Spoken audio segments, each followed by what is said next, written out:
Morning, everybody. Hopefully, you're doing good. It's Friday.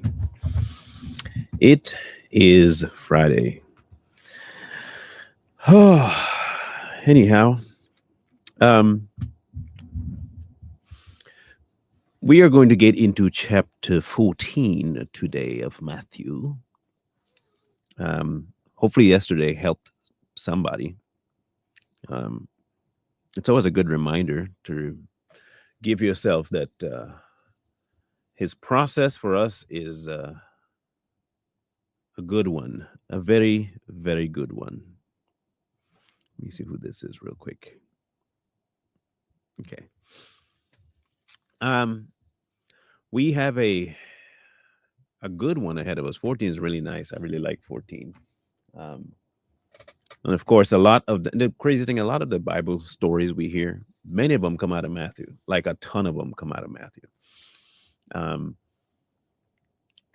there are some of the stories repeated in the other Gospels, but majority of them Matthew. We'll answer this question before we move forward, because once we get in, we're going. Is there a difference between by his stripes I am healed than praying for your body, for the healing of your body? A massive difference. Um, the healing that they're talking about there is not a physical one when they talked about his stripes. Um, that is a matter of the relationship being mended, not your physical body.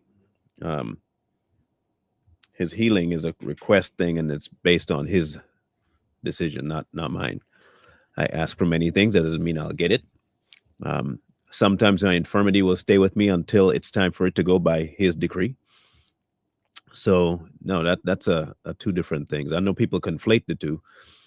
The same way they take that no weapon formed against you, that they use that all the time to talk about people coming at you. That's not what that was dealing with anyway. Um, and I think we have to be careful how we take a certain part of the Bible and just apply it to anything when it's not applying to that. We love to interject ourselves in and it's dangerous. Um, very, very dangerous. So no, it's not the same at all. He was able to heal before the stripes. So that's the way I see it, based on the context, not because of my point of view. That's contextual decision making there. Just just out of my from where I've been coming from reading it. So um,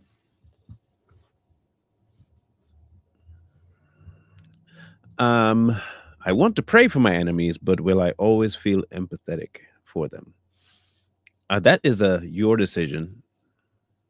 I'll tell you what I mean by that. Um, the praying for your enemies could be twofold. There are some people who say, "Oh, I'll pray for their downfall," and that might be in the cards for them. I don't know. That might be in the cards for them. Um, However, their downfall might come as a result of them having to find God. You see what I mean? So, like, you pray for them to find God, and their downfall might be the catalyst for their change. So, what if you decide, okay, I'm not going to feel sorry if necessarily for them, or you might feel empathetic for them because of their state. But here's the question: if you pray for them and say, God, save them, and their saving comes through jail, or their saving comes through a catastrophic event, or their saving comes through something that happens to their physical body, would you consider that the prayer answered? Or would you be like, man, I guess they got what they deserved? You see, for me, I keep telling people, you pray that his will be done in that person's life, period, whatever that is. I'm not looking for a specific result. I'm not looking for a way for it to go. I don't care how it happens. I'm just leaving it to him. I pray for the enemies like this: God, you deal with that as you see fit. You deal with them the way you see fit. I'm staying out of picking what answers I want out of this. I don't know if you've handed them off to a reprobate mind. I don't know none of that about their life. However, I do know that if it's not that case, he would know. He'd know, and he'd know exactly what they need. So I just leave it up to him. I'm not praying for your demise or your rise or anything. Just, God's will over you. That's however he handles you, he handles you. All right. I just think that's the safest way you can go. Back in the day, there was a saying that we used to say, let go and what? Finish the statement. Let go and let me see how many of you knew it. Let me see if how many people can tell me what it is. Let go and let God. Yeah, there we go. Yeah, let go and let God. Let him deal with it. Look, I'm not. I am not in the business of fixing people. God is. No, I will. I do not wear anything cowboy. I don't like country music. I don't do horses. I don't do nothing country. I will live out in the woods, no problem. But no, no. I'm adverse to that. Why you got to upset my stomach this early in the morning, so like for real, man. Like I thought we were homies, and all of a sudden you got to throw that wrench in my stomach this early in the morning, bruh. Come on, man.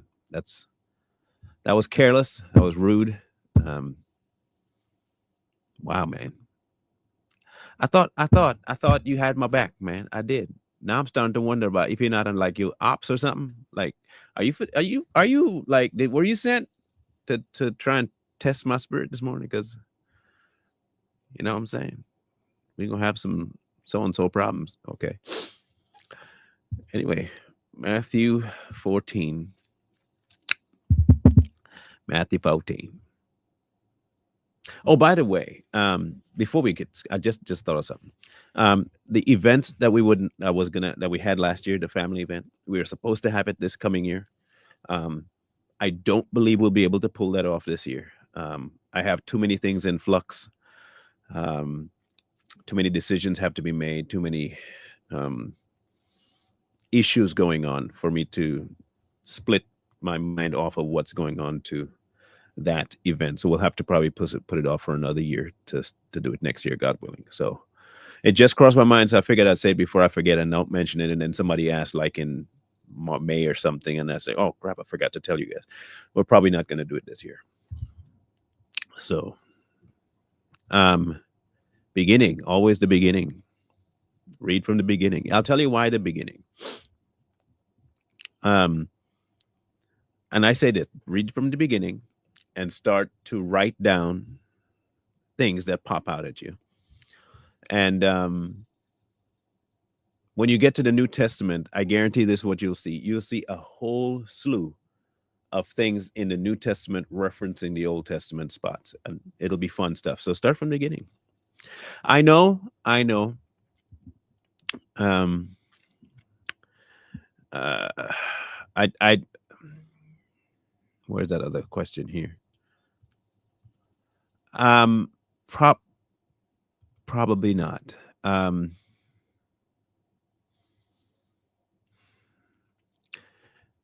There is a lot going on here on my end of the world that most people, 98% of the people that either watch Too Strong, watch here, watch anywhere, see me anywhere, have no clue about. And the kinds of things are very much um, life altering things. So I have to get those reined in, figured out. Um, they're not on even on the verge of beginning to be figured out.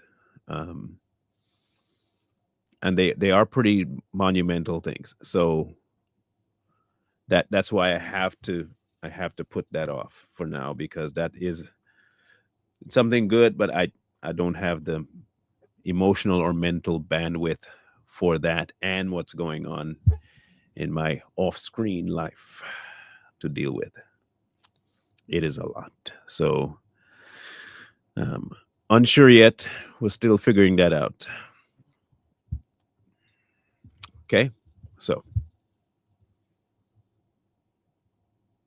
that's what okay. No, no. 14. John the Baptist beheaded. At that time, Herod the Tetrarch heard the report about Jesus and said to his servants, "This is John the Baptist. He is risen from the dead, and therefore these powers are at work in him." For Herod had laid hold of John and bound him and put him in prison for the sake of Herodias, his brother Philip's wife. Because John had said to him, "It is not lawful for you to have her," and although he wanted to put him to death, he feared the multitude because they counted him as a prophet. You know, I watch people today, um, and I watched whether or not they are fearful of approaching somebody about a topic, especially if it's a topic that has been made public. Um, I just want to make sure I get this one out. I don't I do not normally have um, I don't normally ask for any assistance in anything. So at this point, um, I'm sure there is something somewhere, but I don't go. I'm not going into it necessarily now. Um, like I told people that are privy to things here, I'm just trying to see what is laid out before me, what he brings up, um, and see how it goes from there. Um, it's just kind of, things are just in serious flux, not bad flux like I'm gonna leave too strong and leave straight talk. That's not what I mean, but um, life flux that will affect how often I'm able to go on. That might be the best way to say it. So, um, but I watch people who say they are this and that, and they're pastors and they're prophets and they're sent and they're all this kind of stuff, and then they get confronted with somebody that has a influence over them, and they all of a sudden back off.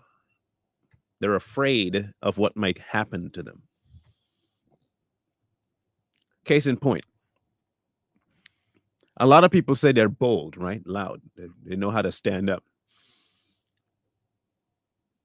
But then you see them go before certain individuals and their demeanor and message changes. We saw that recently with Mitchell when he went before Daystar. We saw that with Marcus Rogers went before Daystar. Um, there are tons of them that do that. They speak very boisterously about things. And then when they get confronted about it directly, it's a whole different demeanor. Like even Gino. Gino went on a podcast and was asked about his takes on certain things. And while he stood kinda on ground, his delivery very docile compared to what he's like behind the pulpit. Ve- Very docile. I mean, he was, and you know how he gets when he's talking about um, things that affect the body, as okay as he put it. Very loud, very direct, brash. The language he uses is very, and I mean, whoo, spicy. Especially when talking about um, the gay community. Oh my goodness, he will go off. And then he will talk about women dressing scantily and talk about their booty hanging out and you got your butt showing for, and he will go off on that. But when confronted about it on another platform, all of a sudden it's very docile, calm. I don't want to offend nobody. You see what I mean? And for those of you who know, at least know both Corey and I, there isn't a group of anybody that will have us change how we deliver what we deliver. You're going to get it. And that's just how it is. I think a lot of people don't know how to be direct all the time. That's a problem for some, but hey, John was one of those exceptions where I am going to tell you to your face. And if you don't like it, don't like it. It cost him, as you will see. But when Herod's birthday was celebrated, the daughter of Herodias danced before them and pleased Herod. Therefore, he promised with an oath to give her whatever she might ask. So she, having been prompted by her mother, said, "Give me John the Baptist's head on a platter." Now, how much anger and angst do you have to have against somebody to require their head on a platter? Honestly, how angry must you be at somebody to require their head on a platter?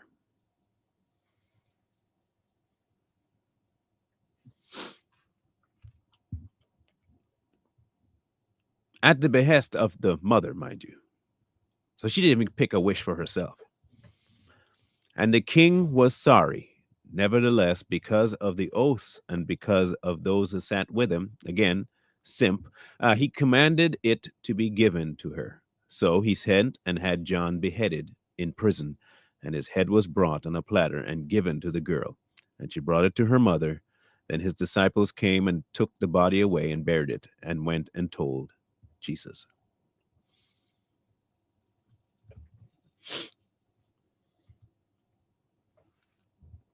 Here's my question. I'm not trying to insert our current atmosphere into the story of John. However, John's story and John's end tells us a lot of our resolve that we ought to have. Now, have no doubt that John knew that at any moment he, and he was in prison, he could have easily have been ended simply because of who he was following and who he was speaking about. He knows this. The majority of people that followed Jesus knew that their life could have been just like that. There were threats going all over the place at that time. Everybody knew that the Pharisees wanted Jesus dead. Everybody.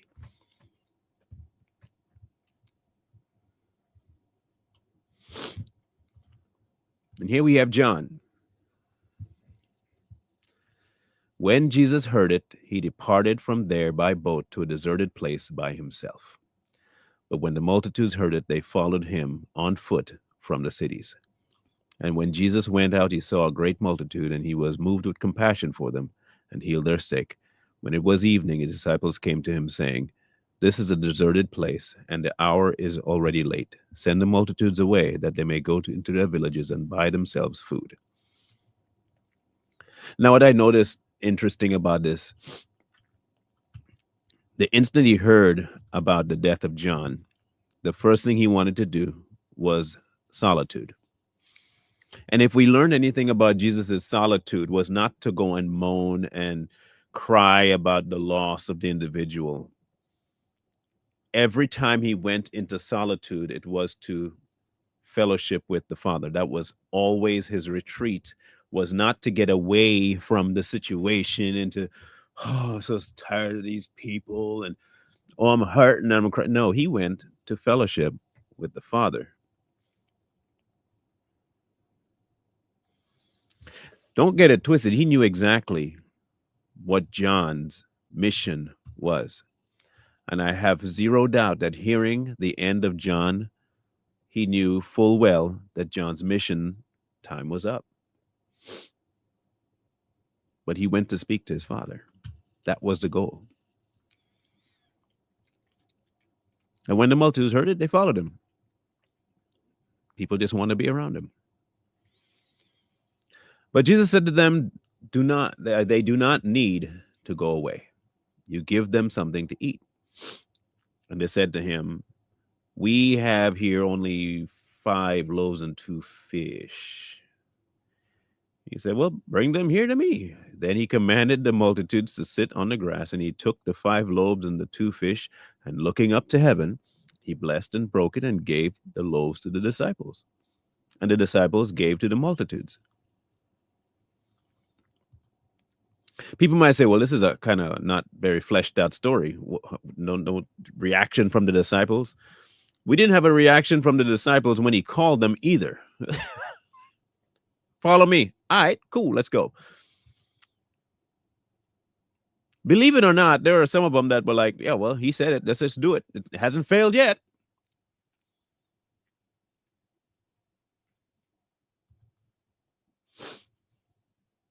So they all ate and were filled, and they took up 12 baskets full of the fragments that remained. Now, those who had eaten were about 5,000 men, besides women and children. If you were to say half of the men had wives, so now you're looking at what? 7,500 people. And let's just say then you had kids, 2 each. 10,000 people easily ate. Easily 10,000 people. They say it's 5,000 besides women and children. I think people forget that besides there. It was more than 5K. We are talking a mad amount of people from this small amount of fish and bread. I mean, 5,000 is impressive. I'm not going to lie. 5,000 is impressive to give 5 loaves, 2 fish, and spread that out. 5K, that's wow. But add the women and children. Just add the women and children. And now you're looking at something truly incredible, way past the 5,000. Just give half the men there, because remember, marriage was a big deal. So you have nearly half of the people there, men there, married and kids.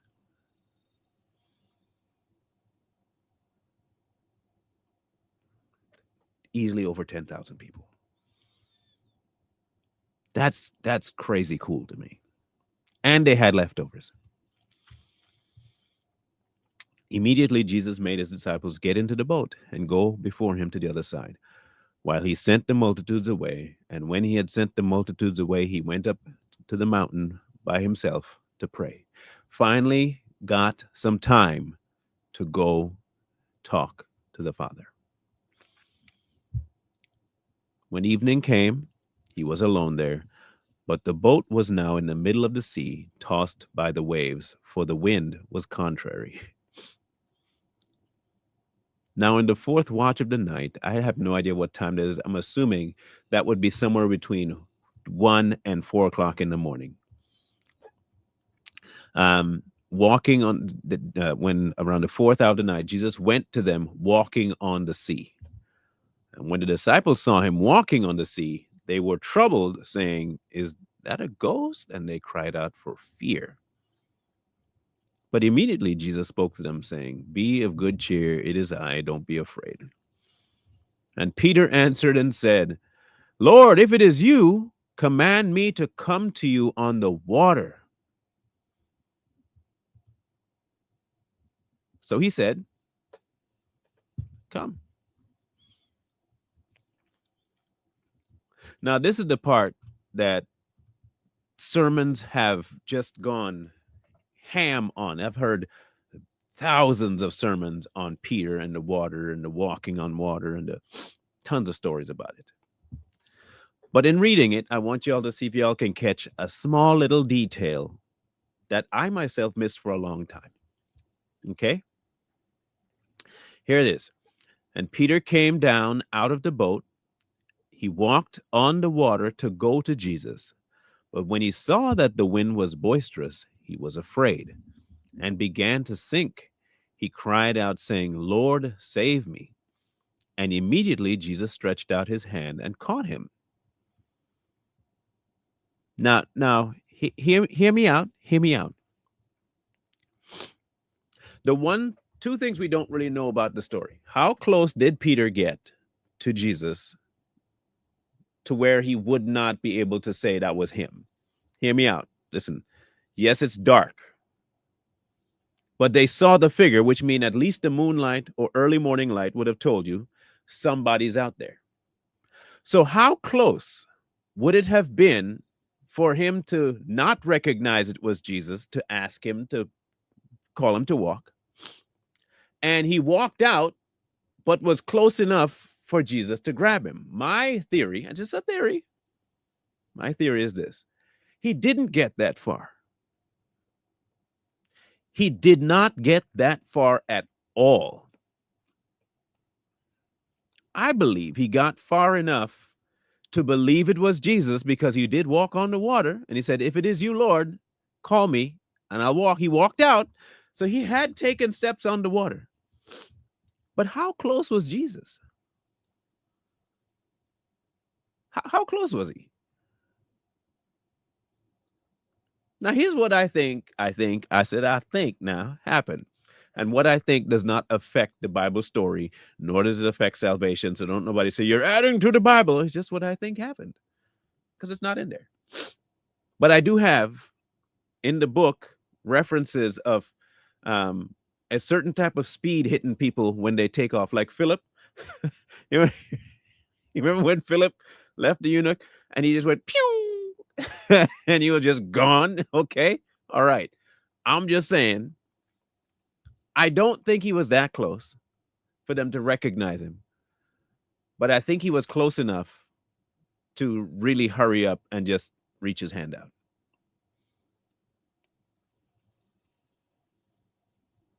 That's what I think. I think we might have heard about some Godspeed in that moment right there. Here, let me get you out of that water real quick. I'm not saying that's how it happened. I'm just judging by what the statement has been made about how Peter had to be called out instead of seeing it was none of them saw that it was him. They were afraid it was a ghost. They thought it was a ghost. Okay. I just think it's kind of cool that Peter took enough steps to realize that it was God on the water. He took enough steps to say, as he was falling, "Lord, save me." And immediately Jesus stretched out his hand and caught him and said to him, "Oh, you of little faith, why did you doubt?" And when they got in the boat, the wind ceased. Now, here's the other thing. Peter, for all of his braggadocious behavior and his instantly saying, "Call me out, I'll walk on the water." Like I said, he took steps on the water. Peter walked on water. I'm going to run you down this again. You're in a boat. It's rocky. You see something on the water that looks like a dude. He says, "Don't worry, it's me, Jesus. Relax."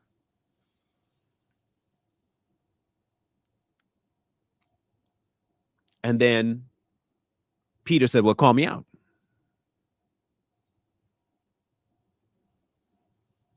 So he walks out on the water.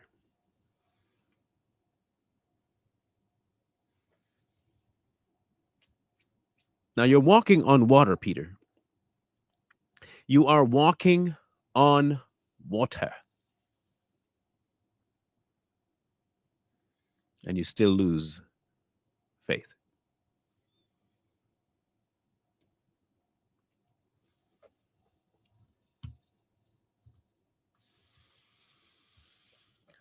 I find that interesting at the least. At the least, it's very interesting that he just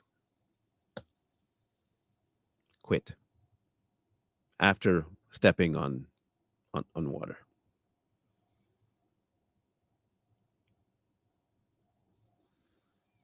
A lot of us will say this.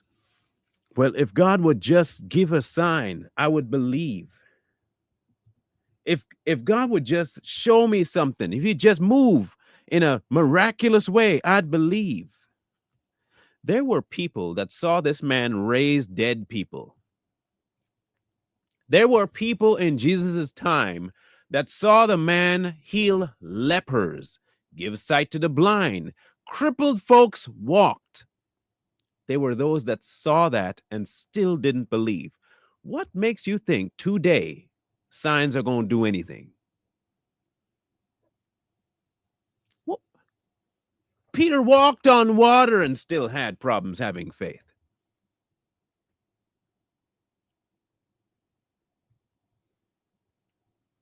The one thing, and I'm glad you said it,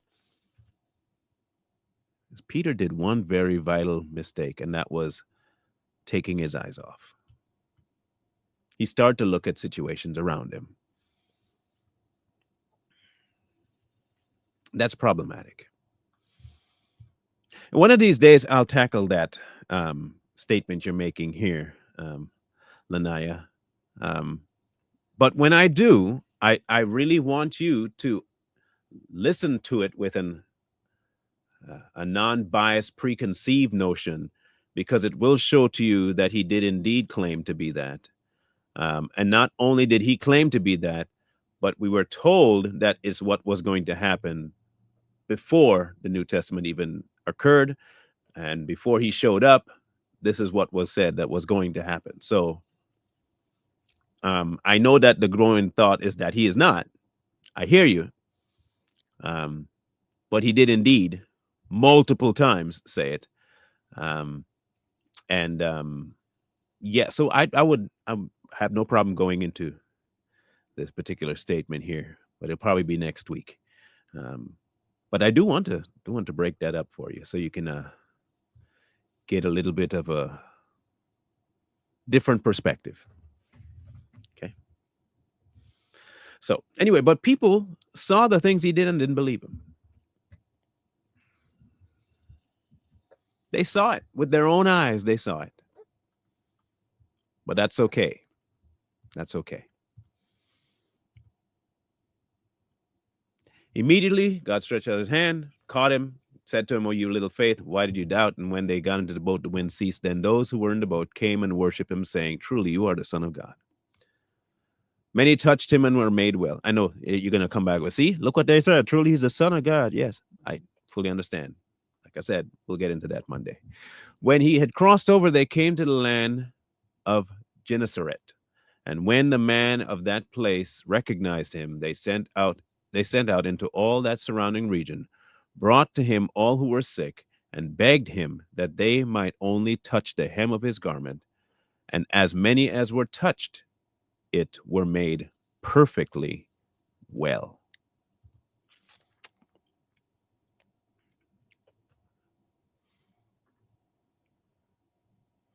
I'm going to, you know what? I'll tackle it a little bit today. I think I need to set up some stuff because that statement there is a great thing. Hear me out. When Jesus came, prophets came before him, and many prophets came saying they were sent of God. Okay, many came before Jesus saying they were sent of God. So him saying he was the Son of God or from God is not necessarily blasphemous on its face. However, the Pharisees did indeed think of him as blasphemous because he said that he had the power to forgive sins. The only person that had that power was God, no one else, which is why they thought of him as blasphemous. Nobody has that power to heal, or better yet, to forgive sins. I mean, prophets did some healing. Tons of prophets did healing. That wasn't unknown to them. That wasn't abnormal at all. That was not abnormal. But a man coming forward to say that he can forgive sins was indeed blasphemous, because that was something only God could do.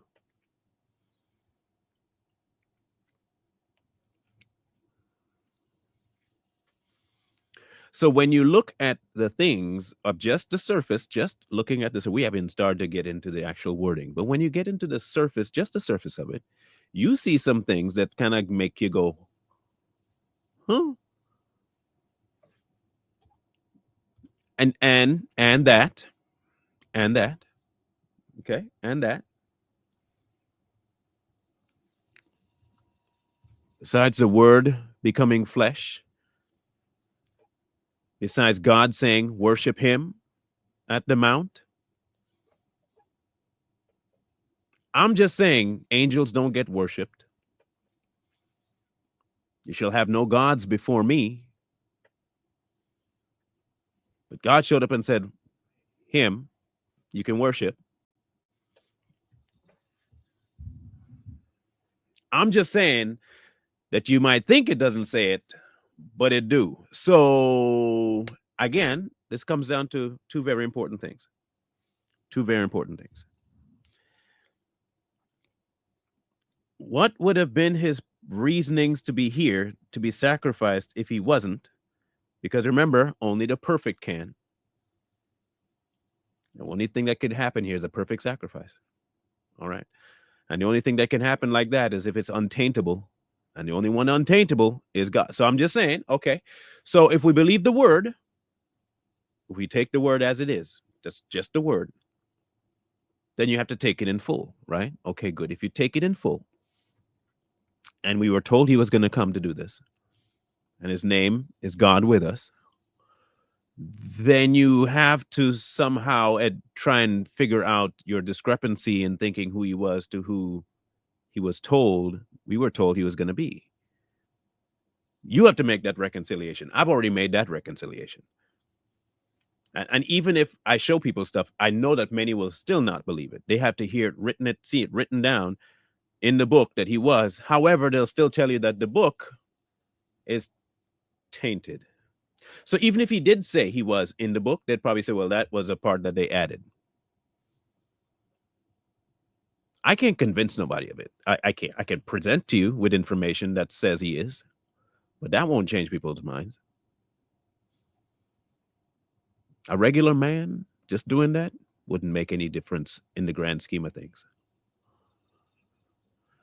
It said specifically in John, the word became flesh.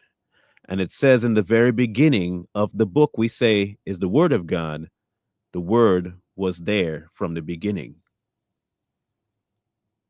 And we are told that nothing was made that has been made without him. So he can't be a regular Joe Schmo. I'm just going based on what the book say. Ain't nobody got to got to believe the book. Ain't nobody got to believe that. Again, yeah, hey, look. And he never stopped him from saying it. I know the going thing is that he's not. I get it. I understand why, too, that has to be the case. But here's the problem with that school of, hear me out. Here's the problem with that school of thought. If he's not, then the sacrifice that was made on our behalf is of ill consequence. It wasn't really a sacrifice. There was nothing given up. And that's what you believe. That's what you believe.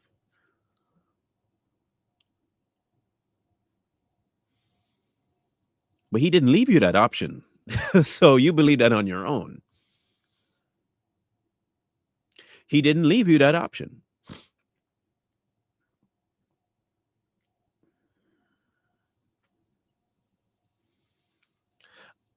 I know that many try to convince folks about this stuff, and they try to give as much detail and try and make sure it sounds believable. I'm not in the business of doing that. I'm telling you what the book says. And if you want to find a way to finagle around the book by bringing something else, you can do that. That's fine. It's not a problem. I mean, it really isn't a problem because it doesn't affect the truth. You have that option to do that. No one is stopping you from believing that. No one, not even God himself.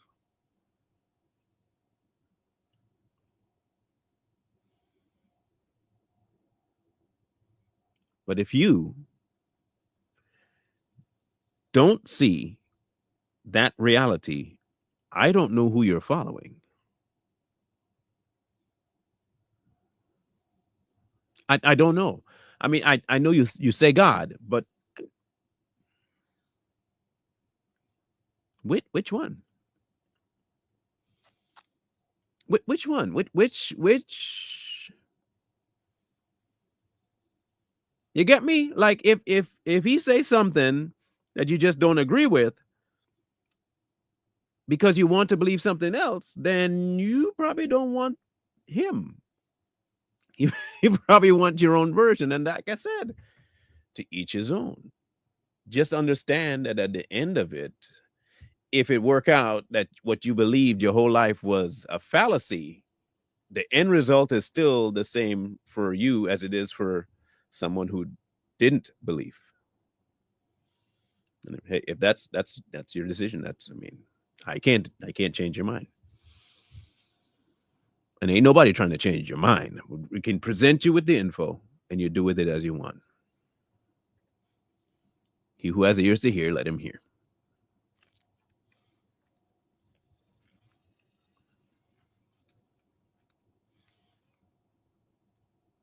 I understand though that it is and I'm going to say this,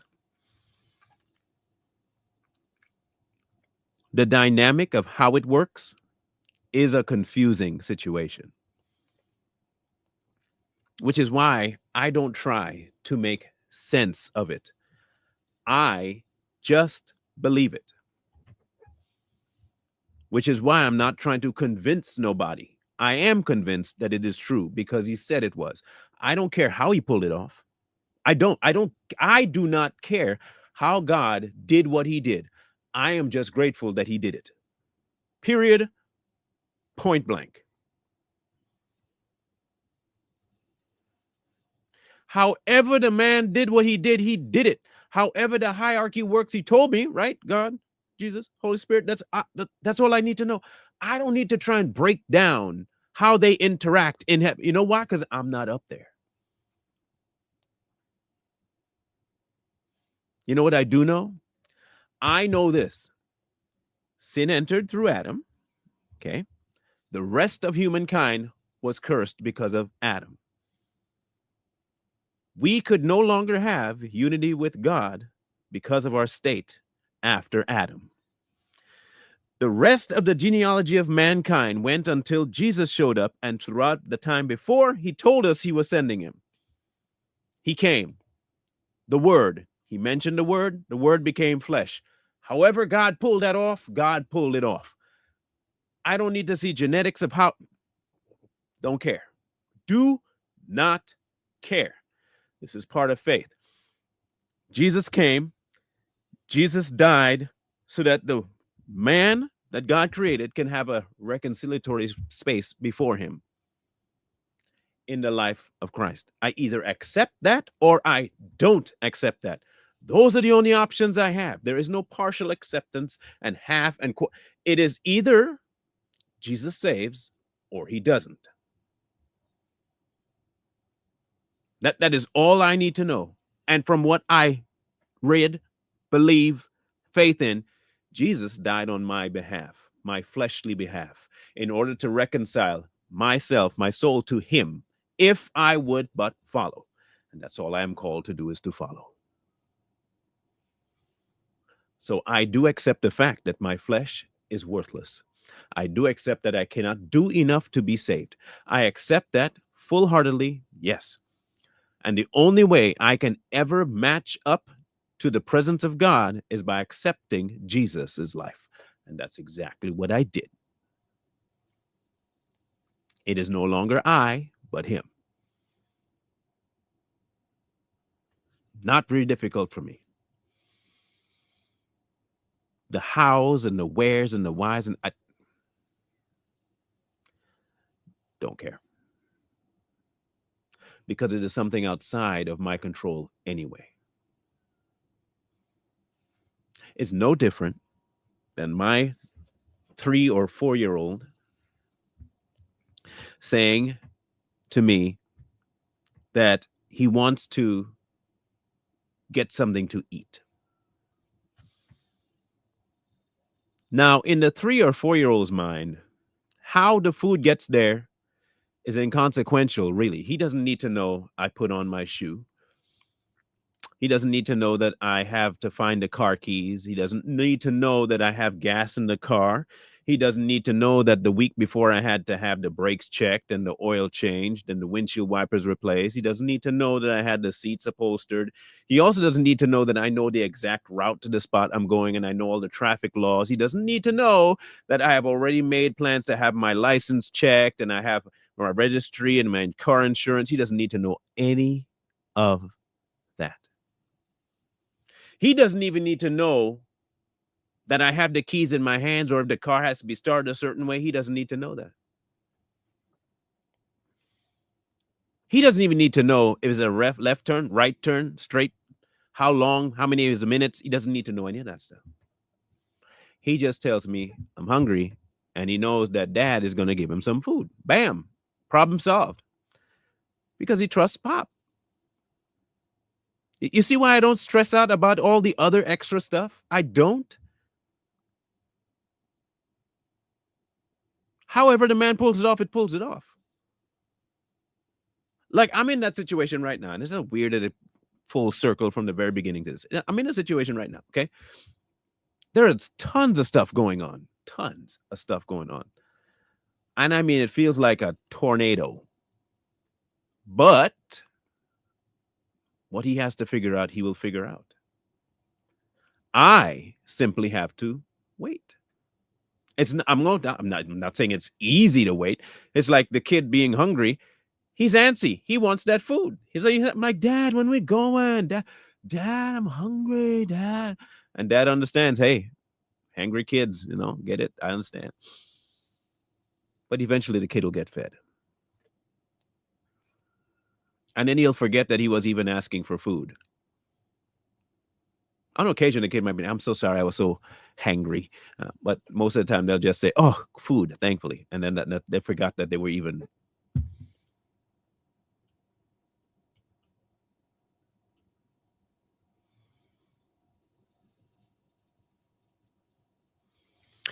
Yes, it does. I'm just asking, did you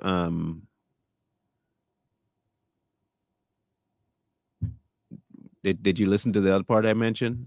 And just checking in the prior conversations about the statement you made. Just checking. I'm just saying this, right? Peter, John the Baptist, all of these disciples, they had Jesus right in front of them. They witnessed, they saw, and even they had issues giving up.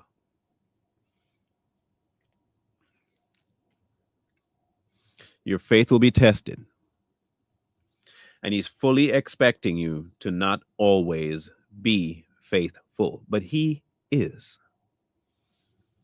He's fully expecting you to fail at times, but he doesn't. He's fully expecting you to waver, but he never does. I've said this before. God is faithful to his own word. He does not fail himself. He does not fail his oaths. He does not fail his promises. He doesn't fail anything.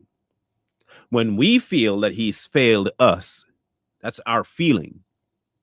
He is fully capable of completing any and everything he's ever done, ever set out to do, and will ever do. So he never fails. He doesn't fail anybody.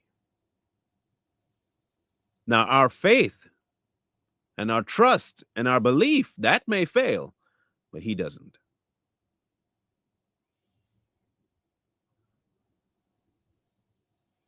Now, if that's something difficult for people to understand, then that's also okay.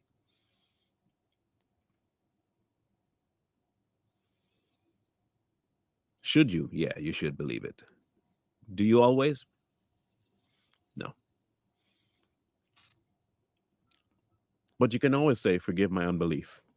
You can always say, my trust is wavering. Help me trust. And usually what he does is leaves you opportunity to test that trust.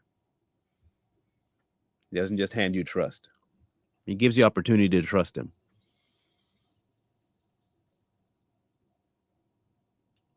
He's doing that with me right now, not giving me opportunity to trust him.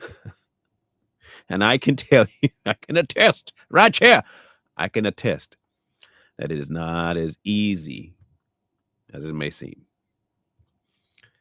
Just saying that because so-called Christians worship Jesus as their God, then Jehovah, who is Jesus' God and Father as well, nobody does that. I mean, a so-called Christian maybe. I mean,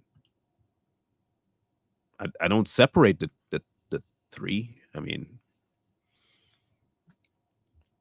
I guess maybe I need to have your perspective of what you mean by worship and all of that stuff, because we don't separate them at all. And when I mean by separate, we're not like, oh, I worship Jesus but not God, and I worship God but not Jesus, and I worship the Holy Spirit but not Jesus or God. No, nobody does that. Like, I should say I don't. Let me talk for me, because there might be some people out there that do that. There might be some people that do that, but it ain't me. I don't. Like I said, I go back to Genesis all the time to know exactly what I need to know. Okay? In the beginning, God created the heavens and the earth.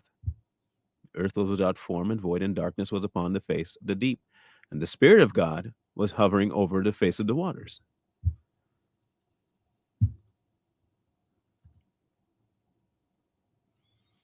So I mean, you see the Spirit's right there. And God said, let there be light, and there was light, and God saw that the light was good. And God divided the light from the darkness, called the light day, and the darkness he called night. So the evening and the morning were the first day. And then you go to John, and you hear the same thing being said, right? John 1:1, in the beginning was the Word, and the Word was with God, and the Word was God. He was in the beginning with God. All things were made through him, and without him nothing was made that was made. In him was life, and the life was the light of men. And the light shines in darkness, and the darkness does not comprehend it. And we all know the Word became flesh and dwelt among men. So I don't see how this is difficult. I I don't see how this is tough.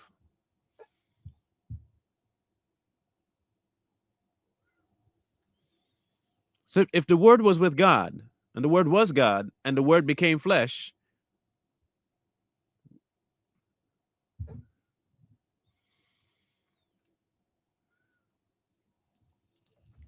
anyway, like I said, I can't explain no more than that. Um, and if that's how you see it, then that's how you see it. Okay, good on you. I'm not here, like I said, I'm not here to convince nobody. You believe what you believe. I just don't see you addressing the statements were made before, and I don't see you addressing the comments I've made to talk about what you said. Like, I don't see you talking about John 1:1, and I don't see you talking about Genesis 1:1, or trying to explain those away. I don't see how you're not explaining that to me. I get the verses you're going to, and I've read those, and I'm still asking you to explain the ones I've read. That's all. I'm just trying to get to the bottom of what you say. Just explain that to me.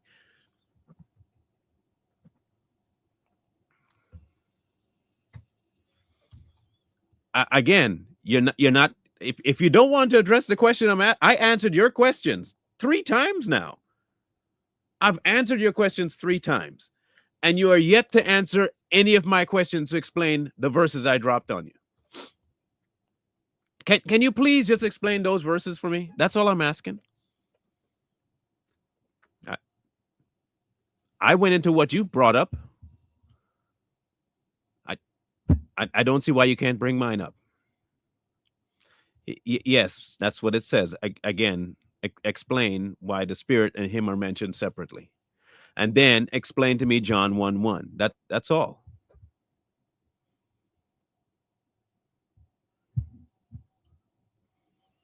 I don't even know. I don't know. I have no idea. I'm just waiting for the answers. That's all. I'd just like to know.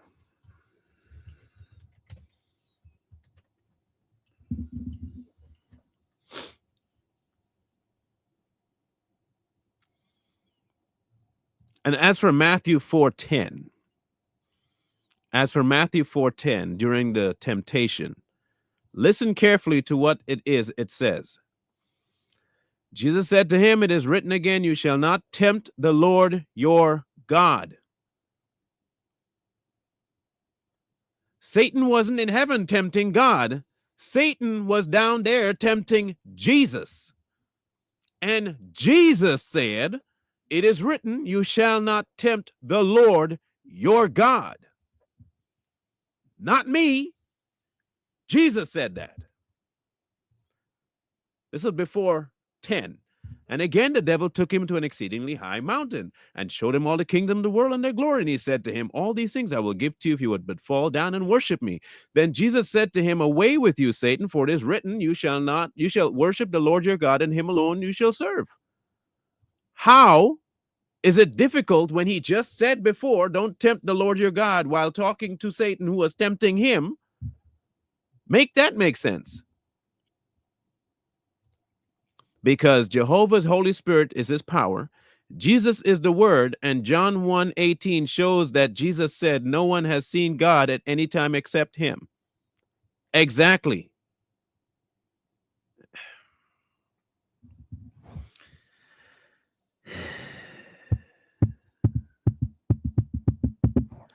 You know, I guess now you see this one, like I told y'all, I cannot convince. It's not my job to convince. It is simply my job to show. If they don't believe it, they don't believe it. If they have an answer for it, they have an answer for it. I'm not worried about the answer they have for it. Okay. It's okay. I ain't mad. I'm not. I'm not upset. I'm not like, oh, dude. They believe what they believe.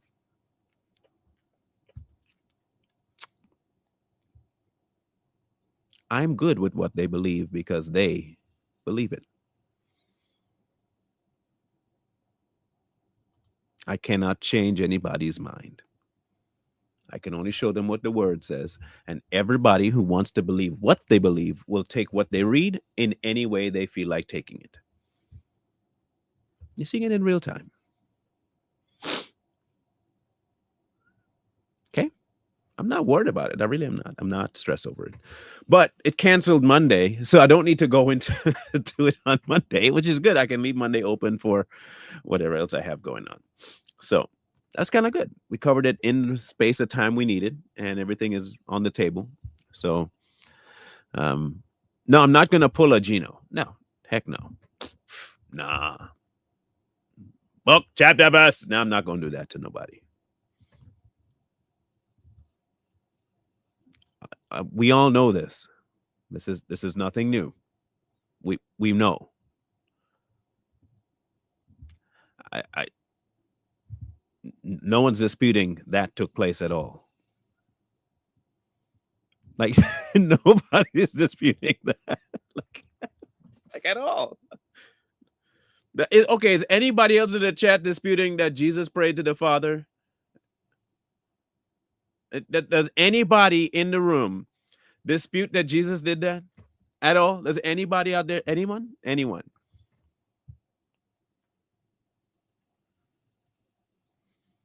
Nobody disputes that. Like nobody disagrees with that at all. I don't understand. I just don't. I just don't understand it, man. I don't. Like literally nobody that believes the way things are set up believes that that would be crazy for him to talk to the Father. He's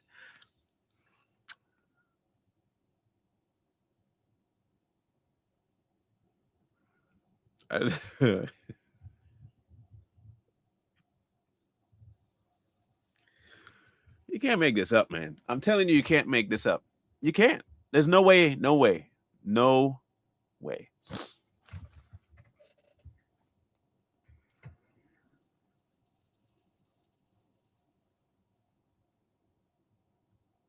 Mm, mm, mm, mm.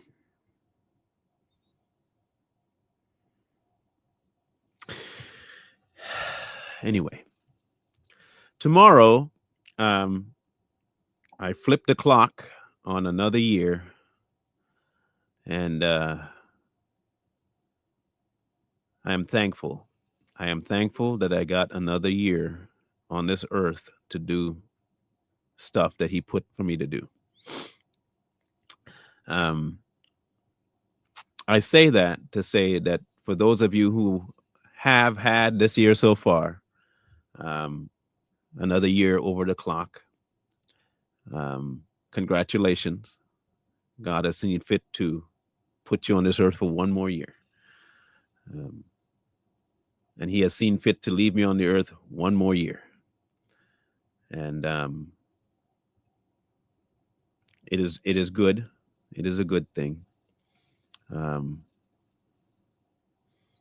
I didn't think I'd make it this far. I really didn't think I'd make it this far. I was anticipating my end to be somewhere around the 30s, but He gave me 20 more extra years. So He's doing good to me. And it feels good. I'm feeling better than I did 10 years ago. So that's good. Um, he has done some things to my body that I didn't think would be getting done. Um, I'm grateful. I still have some, it's still there. Stuff is still there, but He has given me some extra oomph to get past most of it. Um, but it does feel good. It feels good. My next milestone, God willing, is to hit the 5-7 mark. If I can get to the 5-7 mark, that would be the age that Pops went on to hang out with God. Um, and so I'm happy that I made it. I made it this far. I am. So I see a response. I want to read it so we can see what they're talking about. 15 and 1, right? 1, you say? Okay, let's check it out, shall we?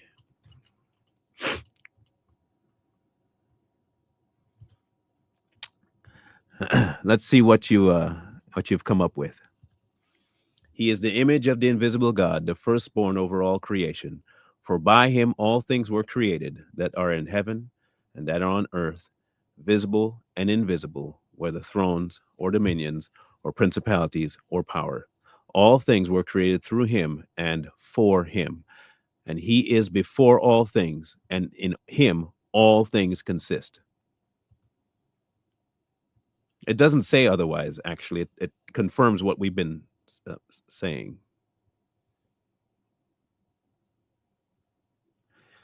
I don't know how you could read at the heart of Colossians 1:15 and 17 that it says something other than He is.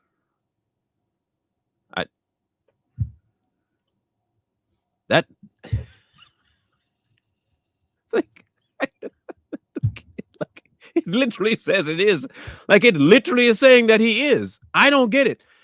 Genesis said God created the heavens and the earth, and right now it's saying the exact same thing. For by Him all things were created that are in heaven and that are on earth, visible and invisible, whether thrones or dominions or principalities, or all things were created through Him and for Him.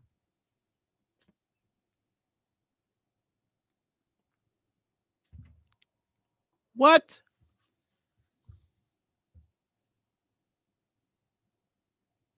At the heart of it, it proves that He is. What are you talking? talking about? Like, what are you talking about? No, I'm not there. I'm a 2 off. Tomorrow I'll be 2 off. Indeed. What the? Okay. Proverbs 8:22 to 31. Let's go. Hey, I'm gonna give you all the verses that you want. No problem at all doing that. Okay. Proverbs 8, you say? Is that what you said? Proverbs 8:22 through 31. All right, let's go. 22. The Lord possessed me at the beginning of his way, before his works of old. I have been established from everlasting, from the beginning, before there was ever an earth. What exactly do you think this is supposed to be proving? Is my greatest question right now.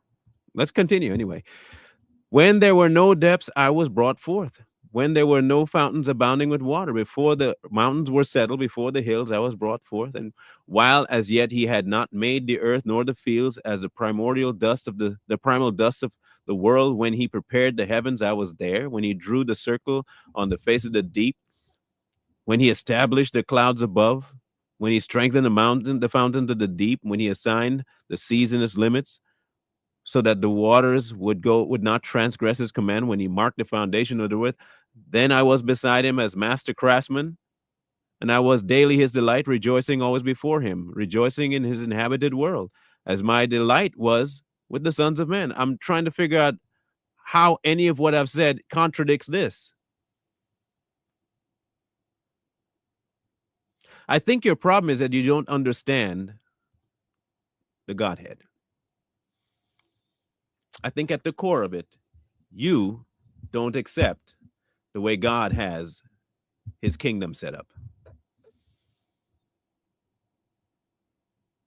I think that's the biggest issue here. You don't accept what he's actually said, the way he's laid things out to be. And that's completely up to you.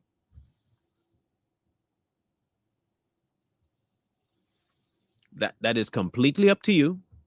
Okay? Completely up to you. I am not saying what you should or shouldn't believe. Okay? That's all. You don't have to.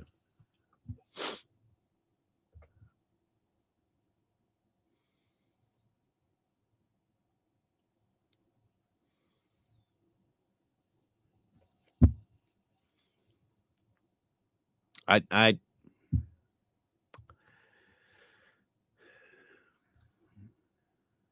I never mentioned the word Trinity. I think you might be new to how I think. I think you might be new to this platform. You have to be. You have to be. Like, you really have to be. I never used the word Trinity. Never. I don't know where you got the idea that Trinity is what I'm talking about. Never, I don't teach the Trinity. I don't know what you're talking about. I don't use that term. I made 2 different podcasts about this years ago that I know it's not in the book. It doesn't say the word Trinity anywhere in there.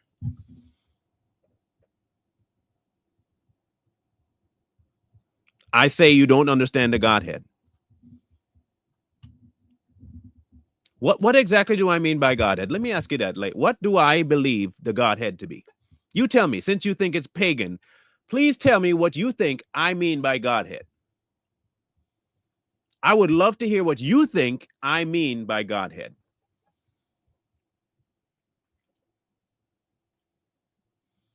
I'm curious as all get out as to what you believe I think Godhead is.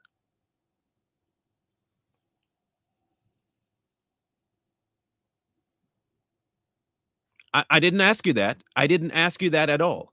I asked you a very specific question. What do you think I meant by Godhead? It's not a difficult question. I didn't ask if it was in the Bible. I am asking you what you think I meant by Godhood. What did I mean? Please tell me what I meant by Godhead. Just answer that one simple, easy, amazingly softball question. What did I mean by Godhead?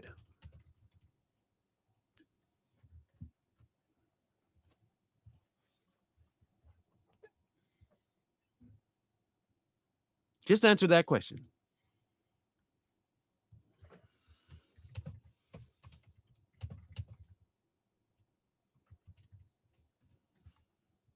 Just please tell me.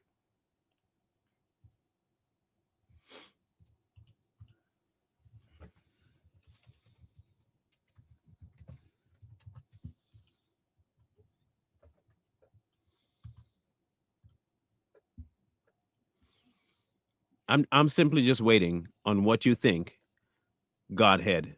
And Godhead is in the Bible, by the way, just so you know. So please tell me, what, what do I mean by Godhead?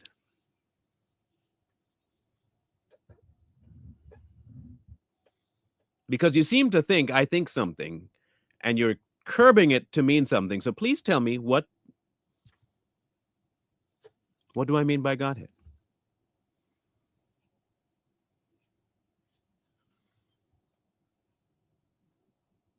What I don't need is for you to add stuff to what I believe by assuming you know what I believe when you obviously don't know what I believe because you're not listening to what I believe. You're heaping things on me that you believe about what I believe. No, no, no, no, no, no, no, no, no, no, no, no, no, no, no. Answer my question before you get to ask another one. What do you believe I mean by Godhead? Instead, you do this. Explain to me what you think Godhead means to you. But you obviously think I think something because you said it's not, I believe it. So please tell me what you think I believe. Because what I think you mean is close to the Trinity Godhead, where the Bible does not say this. Beware lest anyone cheat you through philosophy and empty deceit, according to traditions of men, according to the basic principles of the world, and not according to Christ. For in him dwells the fullness of the Godhead bodily. And if you are complete in him, who is the head of all principality and power. So Godhead isn't in the book?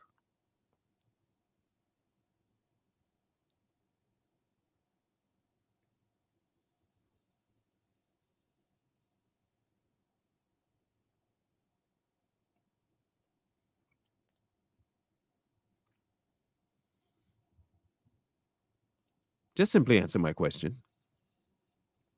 Just answer my question. What did you think I meant by Godhead?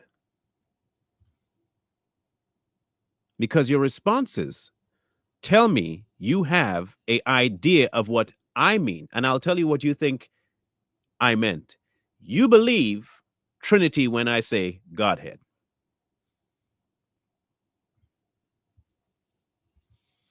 That was imputed by the church to promote the Trinity doctrine, not from the original Greek. What does the original Greek say, Lanaya? Please tell me what the original Greek says. I'd love to hear that. What is the wording of the original Greek? Just tell me. What's the wording of the original Greek? I'm waiting for that. This one should be grand. What is the reading of the original Greek? I wish Richie was in here. Richie, where you at, man? You're messing with me, man. You disappeared on me.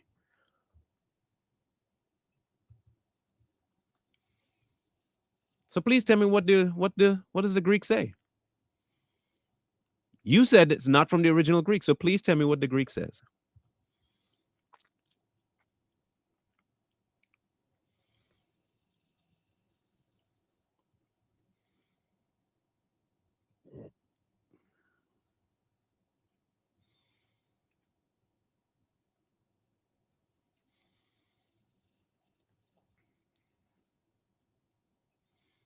I'm simply just waiting.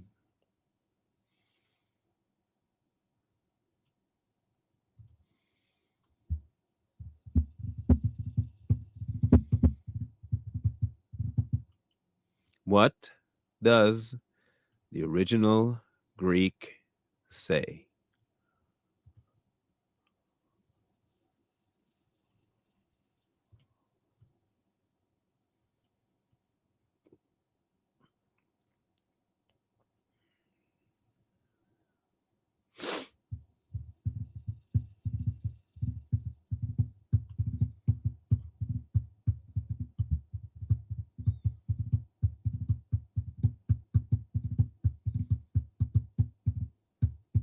You looking it up? Now, you said you know this. For someone to say they know something, you should already have it at the helm, ready to drop. What does the original Greek say? FYI, it never says Jehovah God in the Greek. The Christians in the Bible only worship Jehovah God, not a Godhead. You're not answering my question. I notice that you keep running from actually answering. I asked you to show me the Greek, how it is written in the Greek. I didn't ask you for giving me a Greek word that means what you want it to mean. I asked you specifically, how does it phrase it in Greek? It took you that long to find the word theos. Oh, wow. Just give it to me what the actual says. What does it say? Give me the, you said it doesn't say it in the Greek, so show me the Greek. Show me the Greek. Please just show me the Greek. That's all I'm asking. You have this as your belief. How do you not have this at the tip of your tongue? You should be ready to give a defense of everything you have right off the top. What does it say, that verse, in the Greek? It's not that difficult of a question. It really isn't.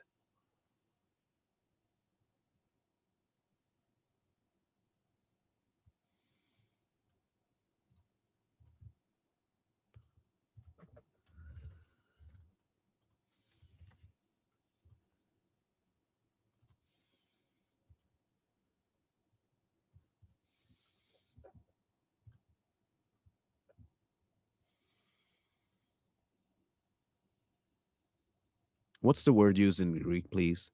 Can you please tell me? Can you just show me the verse, how it is phrased in Greek, please? That is all I'm asking.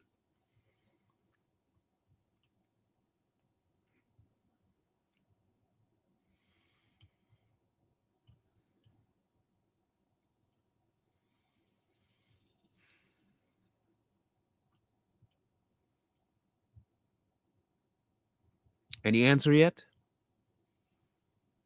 No. Okay.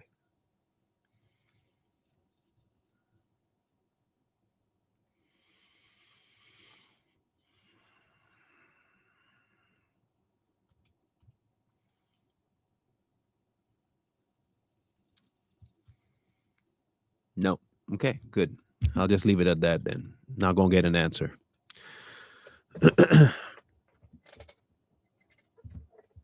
You're not gonna give me an answer. That's okay. Don't give me an answer. You bring it up, but you won't give me the answer. I know they can't give me an answer because I'm looking right at it right now as we speak. I'm looking at the so-called Greek breakdown that she says is defining the two so separate, and it doesn't do what she says it does. So I don't know how she got that from it, but however it is, it is. Like I said, I'm not trying to convince nobody. But if you have a point of view, it should be able to stand up to rigor, right? It should be able to take questions and stand up. And I don't see how that should be tough to do. So, in any case, I will leave this with you. If you are not sure of what you believe about God, I suggest you get sure. I suggest you get so sure that you are sold on it. I suggest that you get so sure that when you're sold on it, you don't need to belabor it, that you just say it and it's said. That's all I ask you to do is be sure. Again, if you have no proof of what you said, don't talk anymore. I'm done. I'm done talking to you. We have nothing more to discuss because you refuse to answer. I can't deal with people that don't answer questions. I have no problem with having discourse, but what I cannot stand is people who don't want to answer simple questions that they themselves bring up. When you bring something to me and I have a question about it, you go to something else, that does not help the conversation at all. And it tells me you only have talking points, but you don't go past the points. And so I cannot talk to you. I cannot converse with you. I can't get anywhere because I can't even get to where you are because you won't even let me into where you are. I was talking to you. And if you are talking to somebody else while I'm talking to you, that's rude. That's rude. I asked you a question, I don't know, about 10 minutes ago, and you refused to answer my question, but you're addressing everybody else. That's rude. So you don't want to have a conversation, so we will not have a conversation. It's that simple. I asked you 3 different questions, and not one time have you answered any one of them. Not once. You keep deflecting to something else. And that, look, I will, and you all saw it. Nettie answered questions. Nettie answered every question I got. Even if it wasn't to my liking, he answered the question. When he asked me a question, I answered the question. It's just a simple answer the question.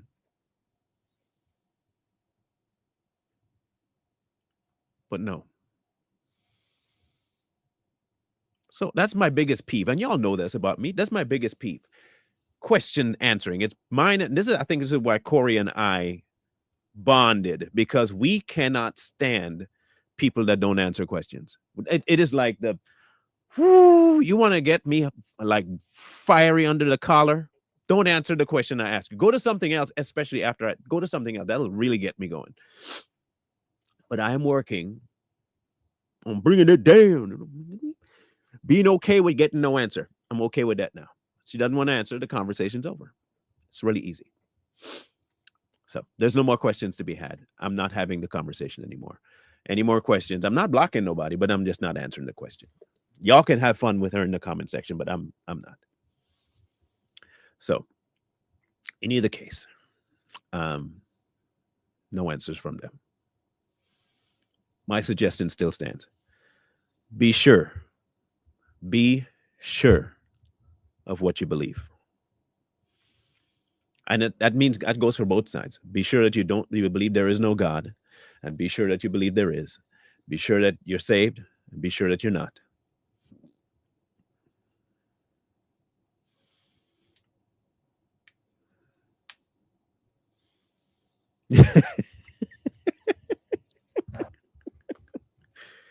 Who's teasing? I said I would never be one. I answered that fully outright. I don't want nothing to do with no cowboys. I'm not going to be on no farm with no cowboys. I'm not trying to do no horse roping. And I'm not listening to the country music. I ain't doing none of that cowboy stuff. I answered that directly. So-and-so, FYI. Don't you be putting mind teasing when dealing with the question you put. I'm not going to be nothing with no cowboy. Now, I did used to watch Gunsmoke. I used to watch Gunsmoke, and I was a big fan of John Wayne and his, but it wasn't because I wanted to be a cowboy. I just like the toughness, but I would never dress like one. I never did that. Even when I was a kid, I didn't have the, I was more military. I wanted to be like the Dirty Dozen. That was me. Rambo, man, dressed like Rambo all the time. But cowboys never did that. I never had the belt. Never was a thing. My dad, however, was a mad country fan. Like mad country fan. He used to listen to country music called Jim Reeves, Charlie Pride, Johnny Lee. Man. But me, it never spilled over. Never spilled over. Okay, never. So does it mean no one can come to the Father? That's exactly what it says. So what does it mean? No one can come to the Father but through his Son. Okay. The sacrifice had to be made on our behalf, but it had to be that the flesh was destroyed with that sacrifice. You see, before it was bulls and rams and goats and all that stuff.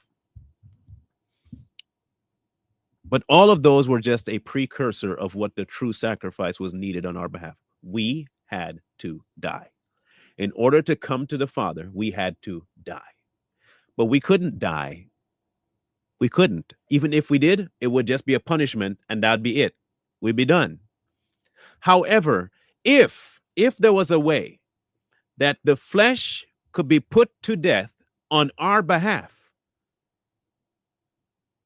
in the same way a bull or a goat would, which would be blemish free, that would be an amazing thing done. That's exactly why God came to earth in the form of man, to put to death in the perfectness of God through the flesh, which was imperfect, and thereby paying the bill for our transgression.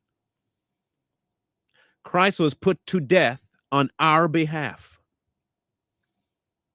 to atone for a price we couldn't pay because we were never going to be blemish free. In doing so, the only way one can meet and be part of God's kingdom again, be in right standing with God, was to accept that sacrifice the same way that they used to do back in the olden days. The men didn't get sacrificed, the ram did. The ram did. It was an atoning sacrifice. That's what Christ was. His sacrifice put us back in right standing before God if we would but accept it. Don't accept it, you don't get it. It's real easy. I think we overcomplicate it, but it's really easy.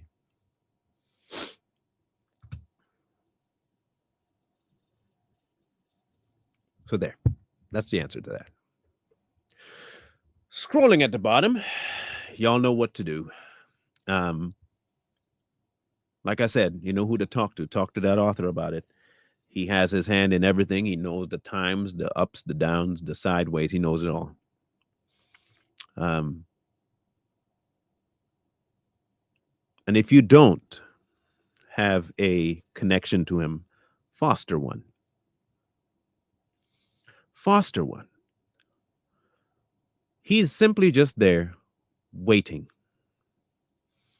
He offered you a way in.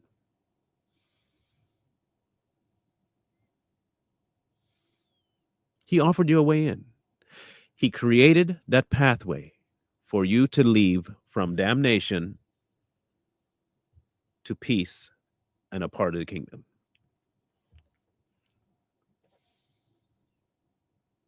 You have to but just take it. See your state before him, which is nothing. Garbage. You bring nothing to the table. It's not even recyclable. That's the part that most people think they just come and get fixed. There's no recycling of the old you. It's a simple removal. Goodbye. Never talk to it again. Tata. Arrivederci. He gives you a new man. A new man. Renewed the mind and removed the penalty. It's an amazing place to be. I'm going to tell you that much. It takes away so much of the stress.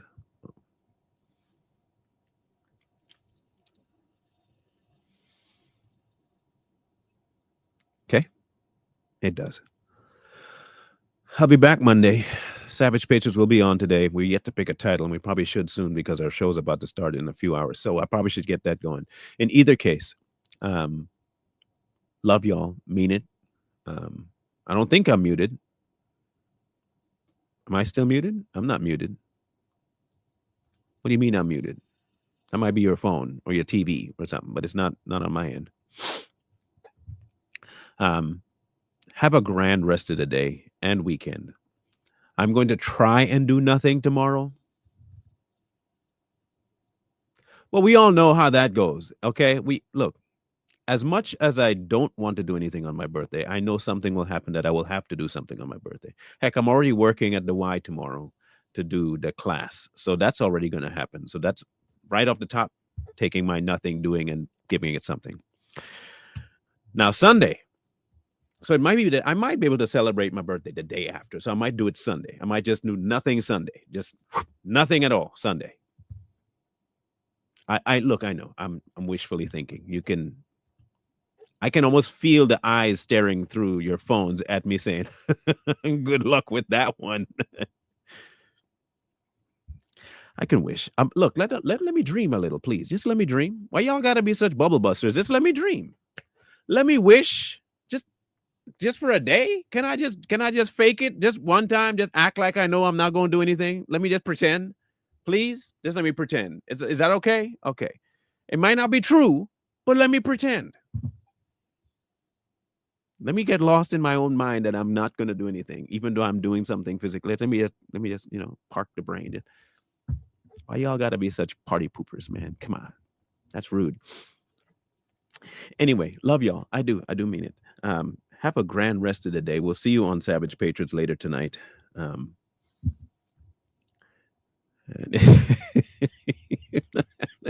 pretending. Either way, we'll catch you Monday. Again, like I said, scrolling at the bottom, talk to him, see what he says. Wisdom calls to you from the streets. Please, please, please find wisdom. Peace. Hold tight the dreams, for if dreams die, rely on yourself and no